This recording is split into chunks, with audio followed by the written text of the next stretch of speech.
নাও বলো। আমার নাম সজল মণ্ডল। আমার 1975 সালের জন্ম হয়েছে।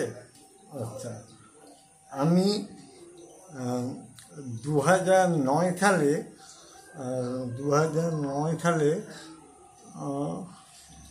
দাঁড়া 2009 সালে 20 বোধহয় ডিসেম্বর, হ্যাঁ 20 ডিসেম্বর আমি পরীক্ষা দিই।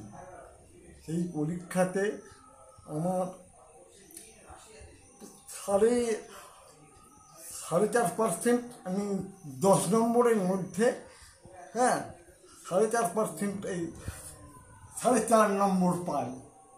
হ্যাঁ, তাতে আমাকে সরকার চাকরি দিল না। এই হচ্ছে আমার ইয়ে। কোন সরকার চাকরি দেয় না তোমায়? হ্যাঁ, কেন দেয় না? কেন কেন দেয়নি তোমাকে? সেটা সরকারের ব্যাপার। না, তোমাকে তো একটা কারণ দেখিয়েছি যে এই কারণে তোমায় দিলাম না। দেখ, আমাদের যেটা হচ্ছে 5 ওটা মানে আমার কোনো ইয়ে নাই আর কি।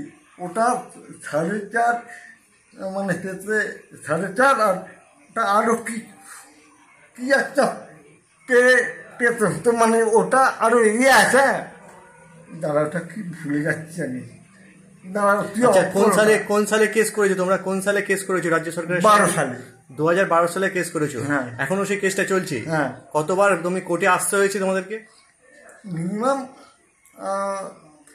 10 বার তোমাকে আসতে হয়েছে? আমাকে আসতে হয়েছে। আর তোমার কেসটা নিয়ে কে লড়ছে তাদের নাম জানো? যারা আগে লড়েছিল তাদের নামগুলো? দাদা, আমার উকিল ছিল, সে 2000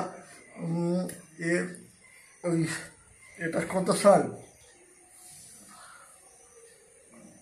2000 কত সাল, মানে 3 বছর আগে ছেড়ে দিয়েছে। তার আগে কে ছিলেন? তার আগে কেউ থাকে। উনিই ছিলেন। আর এই কেসের মেন উদ্যোক্তা কে? এই কেসের মেন উদ্যোক্তা কে? বড় আমার মামা। নামটা বলবে তো? শঙ্কর প্রসাদ হাজরা। আচ্ছা, তুমি ঠিক বলেছো, শঙ্কর প্রসাদ হাজরা। আর এখন যে পরিস্থিতি আছে, কিছু আশা তোমার আছে? আশা মানে যে হ্যাঁ তোমরা জিতবে? সেটা হাকিম বুঝবে, সেটা হাকিম জানে, আমরা কি জানবো। তুমি ফিজিক্যালি হ্যান্ডিক্যাপ কত %? আমি